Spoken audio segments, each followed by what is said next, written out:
சீர்மெருகும் கடவுரில் மெருகண்டன் வாழ்க சிறந்த பிள்ளை வயது 16 ஏர்மெருகும் மார்க்கண்டல் வளர்ந்த நாளில் இவர் வயதை மலையாய் வீசிய கதை பாட என்று வயது 16 என்று வரம் கொடுத்த கதை படிக்க கணபதிகிரி சரணம் காப்புதாவே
கடவுர் என்று சொல்லக்கூடிய பட்டணத்திலே வெறிகண்டாழ்வான் மன்னன் வாழ்ந்து வருகின்றார்.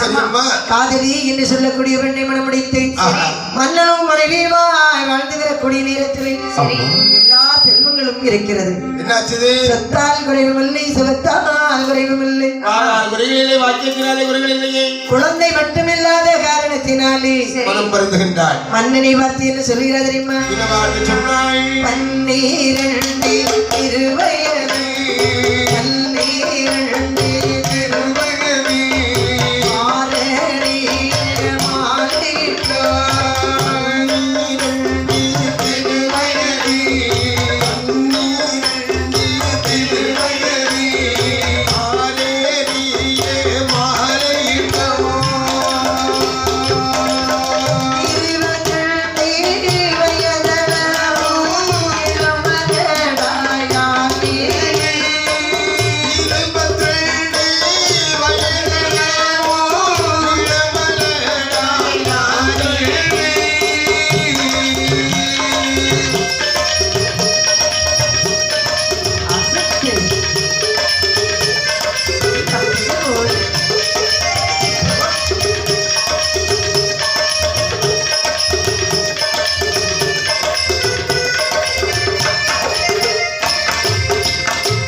சுவாமி 12 வயதிலே மாலைமனம் முடித்தீர்கள்.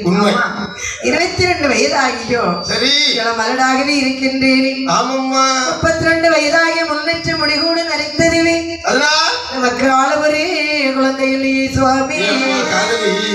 பிள்ளை இல்லை என்று சொல்லி மனதால் வருது நமக்கு என்ன புண்ணியம் உண்டு? ஒரு விஷயம் சொல்றேன், கேட்கிறியா? யார் யாருக்கு என்ன என்ன எப்ப கொடுக்கணுமோ அது ஆண்டவருக்கு தெரியும். நம்மளுக்கு எல்லா சுகங்களையும் தந்திருக்கிறான், பெருமையை தந்திருக்கிறான், பெயரை தந்திருக்கிறான். புத்திரபாக்கியம் தராமல போயிடுவான். நாம யாருக்கு என்ன பாவம் செய்தோம்? ஒருவரையும் செய்யலையே.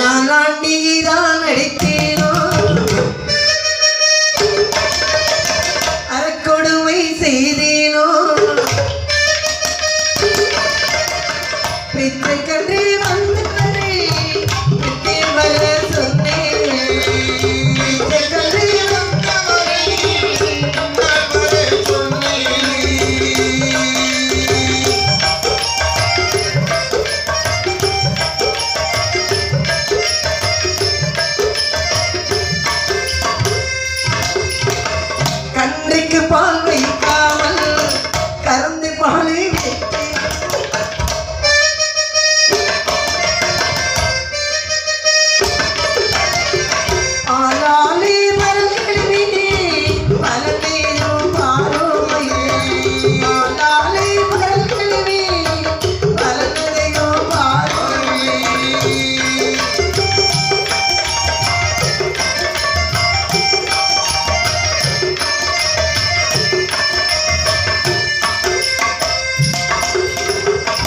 நாதா எம்மா நான் ஆண்டியை அடித்தேனா அறக்கொடுமை செய்தேனா பிச்சைக்கென்று வந்தவரே நான் பின்னால் வரை சொன்னேனா அன்றைக்கு பால் வைக்காமல் கறந்து வாழி விட்டேனா எந்த பாவமும் செய்யவில்லையே ஆக்கி வைத்த தாரத்தை அடைக்கி உண்டேனா இல்லை இல்லவருக்கு இல்லை என்று சொல்லக்கூடிய வார்த்தை தான் சொல்லுவோமா யாருக்கு எந்த விதமான பாவப்படியும் செய்யாத நமக்கு ஆண்டவன் ஒரு நயவஞ்சகத்தை தந்து விட்டான் பார்த்தாயா சோதனை என்று நினைக்கப்படாது நிச்சயமாக நமக்கு நல்ல ஒரு நற்பலனை தருவதற்காகத்தான் நம்மளை சோதனைக்குள்ளாக்குகிறார் இறைவனுடைய வேலை என்ன தெரியுமா அவருடைய பக்தர்களை சோதிப்பது அவருடைய வழக்கம் சில பேர்கள் வாழ விட்டு அறுத்துருவான் சில பேர்கள் அப்படி கிடையாது கஷ்டப்பட வைத்து வாழ வைத்து விடுவான் அதுதான் ஆண்டவனுடைய திருவிளையாடல் அம்மா ஆகையினாலே எதற்கும் கலங்காத தாயே காதலி சொன்ன பிறகு காதலி யார் வழியில சொல்லுகிறார் தெரியுமா ரம்பி மிக பரதவித்து போவேன்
மன்னவா நமக்கு ஒரு காலாகாலத்திலே ஒரு கண்ணு மகனே பெற்றேனானோ காலை ஒரு வாகனம் பொன்னாலே வைப்பேனே மட்டுமா பொன்னோடு தேரோடு பொன்னுவாக அமைத்து தந்து பின்னாலே வாகனமும் ஒப்பந்தர் சப்பிரமும் மகள சிவநாதனுக்கு வைப்பேனே திருவிழாவில் நடத்தி தருவேனே அப்பா எல்லோருமே சோறுமானுக்கு முயற்சி போடுகின்றார் ஆமா அதை விட்டு வெளிக்கிடந்தாள் அல்லவா நேரடியாக மாயவனுடைய சன்னிதானத்தில் வருகின்றாள் வண்ணமுள்ள மாயவனுக்கு வாழ்களுடன் முன்னாலே அமைத்து தருவேனே என்று சொல்லி அங்கும் ஒரு நேர்ச்சி போடுகின்றாள் போட்டாலும் பலன் இருக்கிறதா ஒரு புண்ணியமும் இல்லையே கணபதிக்கு மூஞ்சூருவாக தருவதாக நேர்ந்தாள் முருகனுக்கு கந்தவேல் உனக்கினான் தங்கத்தினால் அமைத்து தருவேன் என்று ஒரு நேர்ச்சி தெரிவிக்கின்றாள் ஆலயங்களில் சென்று மனதில் இருக்கப்பட்ட கவலைகளை எல்லாம் சொன்னாள் நேர்ச்சிகள் பலவாறு செய்து கொண்டு வருகின்றாள் இந்த தாயாகிய காதலா தேவி அம்மையார் நமக்கு ஒரு புத்திரபாக்கியம் வேண்டும் என்று சொல்லி இறைவனிடத்தில் பலவிதமான நேர்ச்சிகள் செய்தவர்களும் கூட எந்த விதமான புண்ணியமும் இல்லையே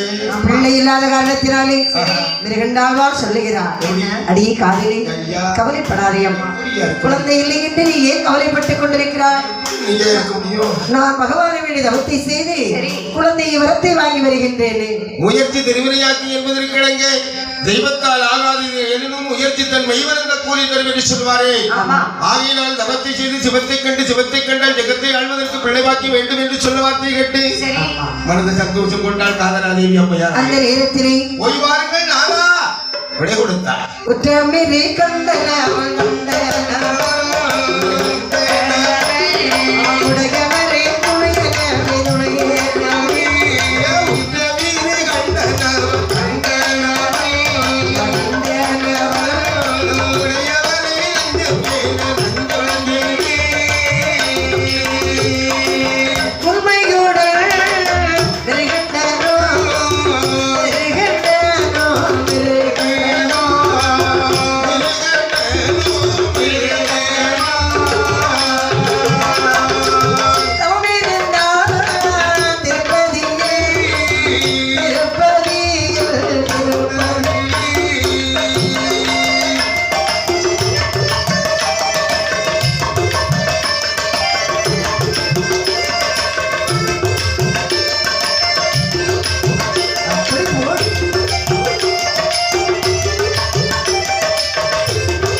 அவன் ஓரெழுத்திலும் அறிவாக அறிவார். பொருளை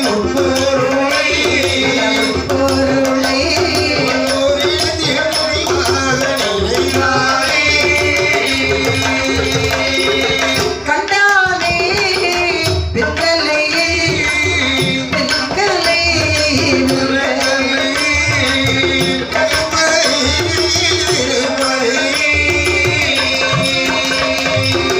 காவலனோ தாப்பிடித்து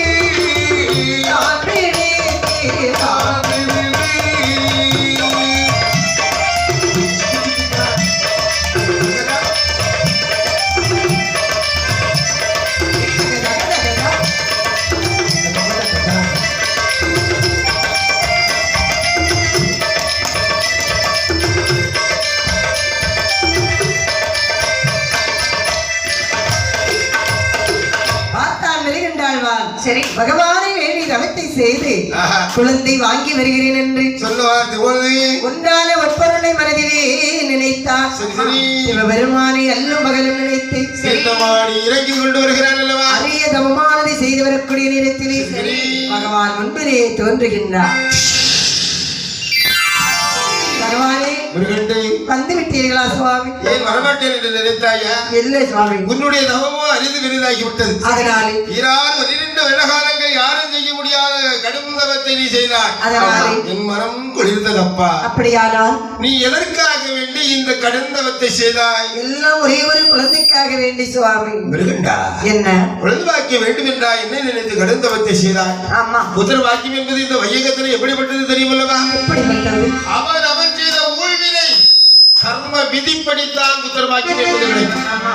ஆனால் உனக்கு ஏன் தெரியுமா இதுகாலம் வரையிலும் குழந்தை வாக்கியம் என்பது இல்லாமல் இருந்திருக்கிறது எதனால? நீ செய்த கர்ம வினை உனக்கு 7 ஜென்மம் எடுத்தாலும் சரி சரி.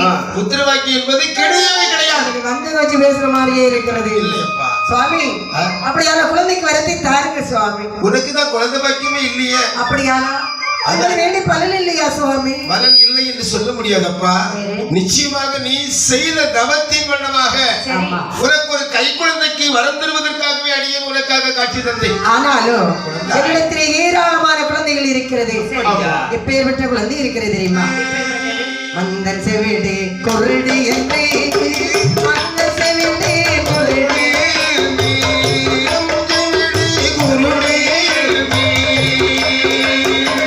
அடையும் உடவ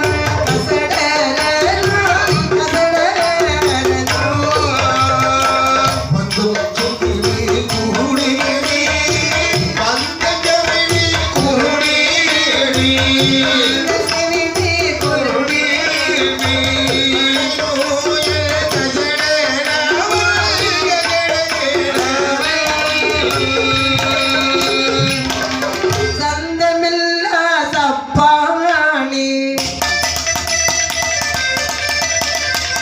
தடைய நல்ல பேயல் என்றாம்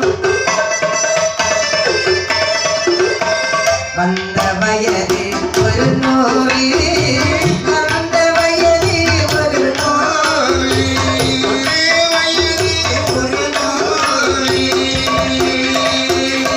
அரிசையுடனே சொல்லி சொல்லி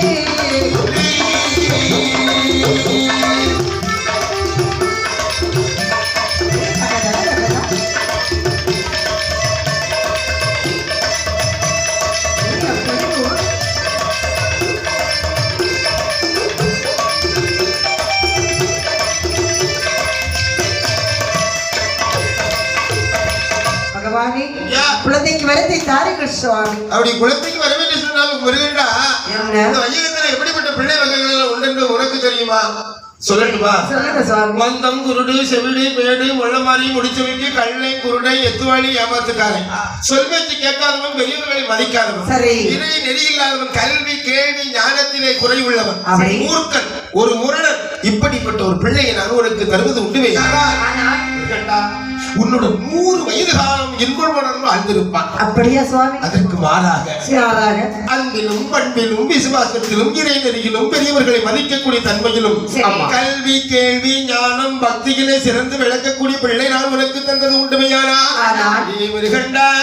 உன்னுடன் 16 வயது வரை மட்டுமே வாழ்ந்திருப்பான். பகவானே, 7 வகை பிள்ளை வேண்டுமாடா கண்ணா? சுவாமி, என்ன வேண்டும்? இன்று பிறந்து மறுநாள் இருந்தாலும் சரி, நல்ல குழந்தையாகவும் கல்வியிலும் சிறந்தவனாகவும் ஆற்றல் விடைத்தவனாகவும் தாய் தந்தையை மதிக்கக்கூடியவனாகவும் அப்பேற்பட்ட குழந்தைக்கு வரத்தை தாருங்கள் சுவாமி. ஞானமுடைய பக்தியுடைய குழந்தையை கேட்ட வருகின்றனுக்கு பார்த்தார் பகவான். தவத்தை செய்த பக்தனுக்கு வரத்தை கொடுப்பது நம்முடைய கடமை அல்லவா? தவஞான சுடரிய தவத்தினுடைய மகிமை கண்டவரே அப்பா அவர் கண்டா. அப்படி என்று கேட்ட வண்ணமாக பரமசிவன் என்ன செய்தா தெரியுமா?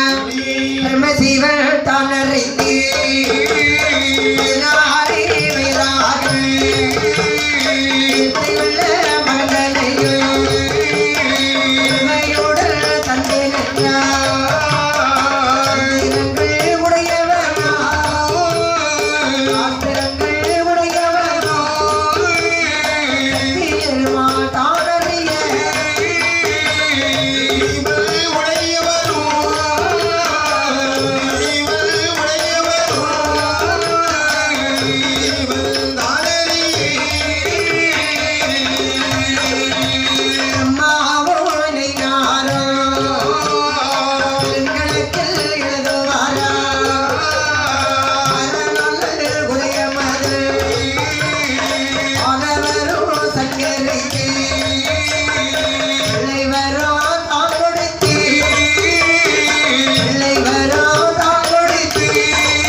அந்த நேரத்திலே சொல்லுகிறார், சுவாமி சொல்லுங்க சுவாமி. குழந்தாய், நீ கேட்டவண்ணமாக நான் நிச்சயமாக உனக்கு புத்திர பாக்கியம் தருகிறேன். உன் விருப்பப்படியாக 16 வயது வரை வாழக்கூடிய பக்தியுடைய பாலகனை நான் உனக்கு அருளினேன். எல்லோரும் அறியவண்ணமாக, மும்மூர்த்திகள் அறியவண்ணமாக அழகான ஒரு வரத்தை கொடுத்து சிவபெருமான் வரைந்தார் அல்லவா? பகவானுடைய அருளால் அழகான வரத்தை வாங்கி வெறுகண்டன் தவத்தை கலைத்தான். ஓட்டமும் வெறு நடைவாக வருகிறார். தன்னுடைய அகரம் மனை நோக்கி வரும் பொழுது இந்த காதலி அம்மா சும்மாவா இருக்கிறார்?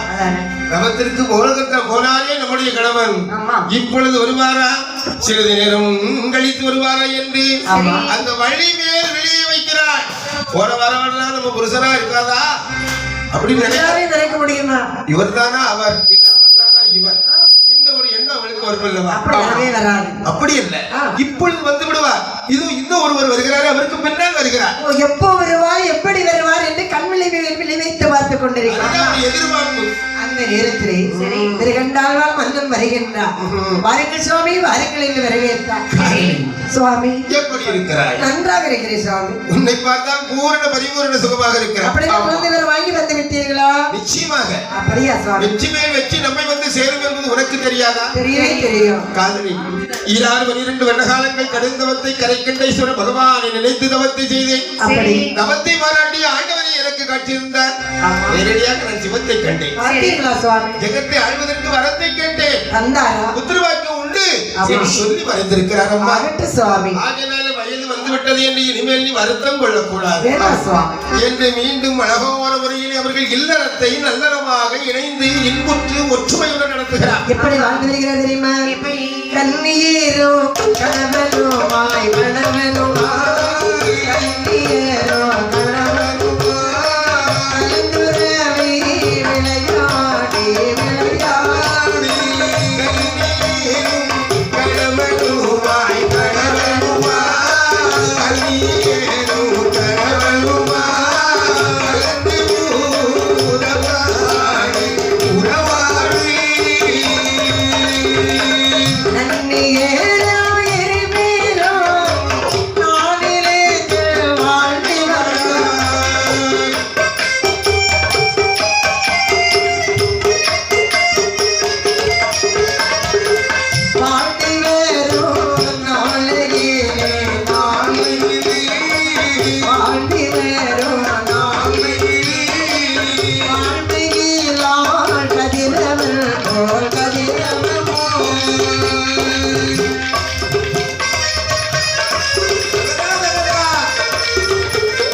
வரக்கூடிய நேரத்திலே பகவானுடைய அருளாலே காதலியால் வயிற்றிலே அம்மானது உருவாகவே ஜனிக்க ஆரம்பிக்கின்றது. கொஞ்ச நேரம் தானே இப்படியாக கருவானது உருவாக ஜனிக்கக்கூடிய வேளையிலே நாட்கள் கடந்தது, வாரங்களாக மாறுகிறது. வாரங்கள் 4 முடிந்தது, மாதம் ஒன்று பிறக்கின்றது. மாதமானது ஒன்றான மாதத்திலே இந்த மாதத்திலே ஓலை புல்வெளியானா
ஓலை பூ மேனியாகிறார். ஓலை பூங்கிறது பூக்கிறது தெரியாது, அது எப்படி எந்த நேரத்துல பூக்கிறது எவராலும் கண்டுகொள்ள முடியாது. அது மாதிரி இந்த தாயினுடைய மேனியானது கர்ப்பமா இல்லையா என்று எவராலும் கண்டுகொள்ள முடியாது. இப்படிப்பட்ட மாதமே இந்த 1வது மாதத்தை கடந்தாள். 2வது மாதத்திலே இந்த மேனி ஆக மாறுகிறது. இதுதான் சிறுத்திடமா. 3வது மாதத்திலே முத்துகிற மேனி என்று சொன்னாய். ஆமா, தாயினுடைய முகத்தில இருந்து முத்து போன்ற வியர்வைகள் அப்படியே சூரிய ஒளிக்கதிர் படக்கூடிய சமயத்தில் தன்னையும் அறியாமல் வருகிறது. பார்ப்போரு கண்ணுக்கு பவளம் போல தெரிகிறது. இப்படி அழகாக முக்கண்ணனாருடைய அருளினாலே 3வது மாதத்தை இனிதான முறையில கடந்து 4வது மாதத்திலே நவல் பழம் மேனியாகின்றாள். அடியப்பா சரி வேட்டியே தானே, கருப்பும் இல்லை சிகப்பும் இல்லை, நனைஞ்ச மேல தூர் மாறி இருக்கிறது. அப்படி இல்லம்மா, நவாப்பழம் இருக்கலாம் மரத்துல இருக்கக்கூடிய சமயத்துல பழிச்சு பழிச்சு பழிச்சு பழிச்சு பழிச்சு பழிச்சு கண்ணுக்கு வெட்டும். ஆமா, அது கலர் கருப்பா இருந்தாலும் அது ஷைனிங் அழகா கிடைக்கும். மரத்துல கீழே விழுந்துட்டு வைங்க, நல்ல பழமா இருக்கும் போது எந்த ஒரு பக்கத்துல சதையும் இல்லாம நம்ம கைக்கு கிடைக்காது. எங்கேயாவது ஒரு பக்கம் சின்ன டேமேஜ் இருக்கதான் செய்யும்.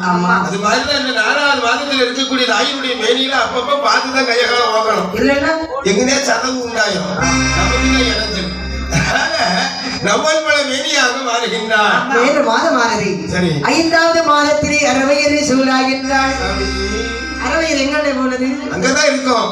அதாவது அத்தனை மாதமும் இல்ல இல்ல இல்ல இல்ல இல்லன்னு யாரு கேட்டாலும் நம்ம வெளியே முறையா சொல்லிடலாம், சொல்லிட்டே இருப்பான். சொல்லவும் தெரியாது, பார்த்தாலும் கண்டுபிடிக்க முடியாது. எத்தனை மாதங்கிறது யாராலும் கண்டுபிடிக்க முடியாது. இந்த 5வது மாதம் வந்ததையானா அயலார்கள் அத்தனை பேர்களும் அறிந்து கொள்வார்கள். மறைக்க முடியாது, அதுக்கு பிறகு முன்னாலே சேலை போட்டு மூட முடியாது, எல்லோரும் தெரிந்து கொள்வார்கள். பஞ்சபூதங்கள் அடைபடக்கூடிய மாதமே இந்த 5வது மாதம் என்று சொல்லுவார். 6வது மாதத்திலே அறிவிருப்ப நான் விருப்பமாகவே இருக்கின்றது. மாதமானது எப்படி வருகிறது பாருங்கள். கிழவதி மாதத்திலே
முக்கல் முழங்களும் ஒரே வீட்டுக்குள்ள தீராது. ஆமா, அதுல ஒரு சகுனம் இருக்கிறது அண்ணே. என்ன அண்ணே? வலது கையை ஊனி எந்திரிச்சான்னு வைங்கோ, பிறக்கிறது ஆண் குழந்தை. அடிச்சாத்தாடி. இடது கையை ஊனி எந்திரிச்சா பிறக்கிறது பெண் குழந்தை. ரெண்டு கை ஊனிட்டு எந்திரிச்சிட்டா இரட்டை குழந்தை. பாக்கியாட்டி கையை ஊனாம எந்திரிச்சிட்டான்னா அப்ப வயிற்றுல கட்டியாரும். நம்ம உடம்பு நல்ல கிரகமா ஆரோக்கியமா இருக்குன்னு அர்த்தம் கிடையாதா? வேறு அப்படி கிடையாது, இப்படிதான் அர்த்தம். இல்ல, அப்படிதான். எதுவா இருந்தாலும் 7வது மாதத்துல அந்த பிள்ளைங்க இருக்க கூடாது பாத்துக்கிட்டு. ஆமா, எப்ப பார்த்தாலும் சரி, முக்கல் முரங்கல் உளத்தல் உருமல் வீட்டுக்குள்ள கேட்டுக்கிட்டே இருக்கும். கேட்கும். அப்படி வலது கை வச்சு சரிஞ்சுட்டு எத்த அம்மாடி அப்பா யா ஐயா கஷ்டம் பாரு, பட்டம்லாம் தெரியுது. பட்டவனுக்கு இல்ல, பார்த்தாலே தெரியதானே செய்யும். அப்படியா? அது ஆக்ஷனா ஒரிஜினல் ஆக்குது யாருக்கும் கண்டுபிடிக்க முடியாது. சரிதான். நமக்கு தான் அந்த வேதனை தெரியாது பார்த்தீங்களா? அதனால இந்த ஒரு ஒழுங்கு சரிதான், சரிதான். வளர்த்துக்கூடிய சமயத்துல 7வது மாதத்திலே ஈழல் ஒலி வருவதென்றால் முடிந்து விடுத்ததல்லவா? 8வது மாதத்திலே திட்டுக்கு முட்டாகின்றது. சரி, குழந்தைகள் அங்க இங்கு உருண்டு விளையாடுகிறதா? முட்டி விளையாடக்கூடிய ஒரு மாசம். ஆமா, முட்டுக்கள் எல்லாம் உறுதியாக இருக்கும் பாருங்க. ஆமா. கையில 2 முட்டு, காலில் 2 முட்டு, 2 முட்டு சேர்த்தா 4 முட்டு. அம்மாவுக்கு எத்தனை முட்டு? அதே 4 முட்டு. 4 முட்டு சேர்த்த உடனே 8 முட்டு, 8 முட்டு சேர்த்த உடனே ஒரு 8 முட்டு. குடிக்குது இல்ல அம்மாவுக்கு? அங்கங்க முட்டி இடிக்கிறாங்க எங்கேயுமா போட்டு. கடைசியில முருசனுக்கு நெஞ்சிரவே ஒரே முட்டை முட்டிடுவான். உம்மனால மாய வேலை அப்படின்னு சொல்லிட்டு ஒப்பாரி வைக்கக்கூடிய மாதமே 8வது மாதம். 9வது மாதத்திலே உடையவரே தஞ்சம் என்கின்றார் பகவான். இந்த கயிற்றை விட்டு விட்டு நீ கரையேற்றி விட்டாயானா உனக்கு ஒரு பெரிய பொங்கால போடுவேன். ஆமையா, ஒரு மஞ்சப்பாறை நேர்ச்சியா வச்சு தருவேனப்பா. அதுதானே கிடாரம், பெரிய கிடாரம் இப்ப கொதிக்கும் குட்டூத்துல வச்சு தருவேனப்பா. அப்படியெல்லாம் நேச்ச போடுகிறார். 10 மாதமானது திகைகின்றது. பெருத்தாளை அழைக்க வேண்டுமே என்று தோழி பெண்ணை பார்த்து சொல்லுகிறார். அடியே தோழி, மாதமானது 10 திகைந்து விட்டதடி, உடனே மருத்துவத்தாளை அழைக்க வேண்டும். பாட்டி காதல் கேட்டது மகாராஜா வருகின்ற மகரிஷி பெருமான் நினைக்கிறார். என்ன நினைக்கிறார்? நாம போய் அழைச்சிட்டு வர முடியுமா? முடியாது. நமக்கு 1008 வேலை இருக்கு. ஆமா, ஆகினாலே சிறந்த மக்கள் தூதுவனை வரவழைத்தார். அப்பா தூதுவா, என்னையாவா என்னடா தர்ம மக்களுக்கு வந்திருக்க? இந்த மாதிரி ஊக்கும கேட்கறது மாதிரி தூதுவா, நீ உடனடியாக எங்கே திரும்ப செல்ல வேண்டும்?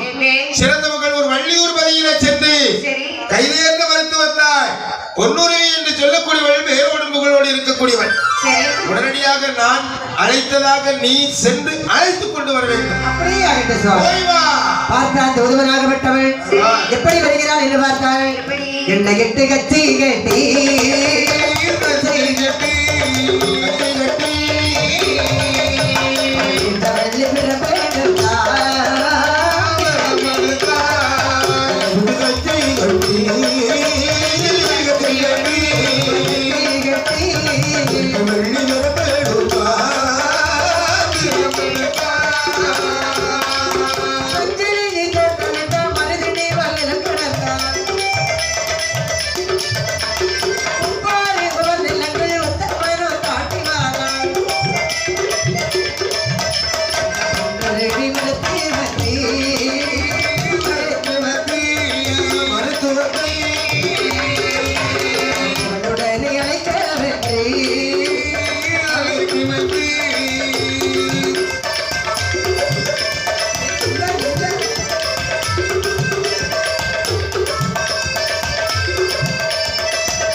மஞ்சளி தோட்டமிட்டால் மலதடிவால் நிலக்கடந்தான் பால் நிலங்கள் எல்லாம் தாண்டி நேரே மறைத்து விட்டான் என்று பக்கத்தில் வந்து சத்தம் போட்டு அழைக்கிறான்.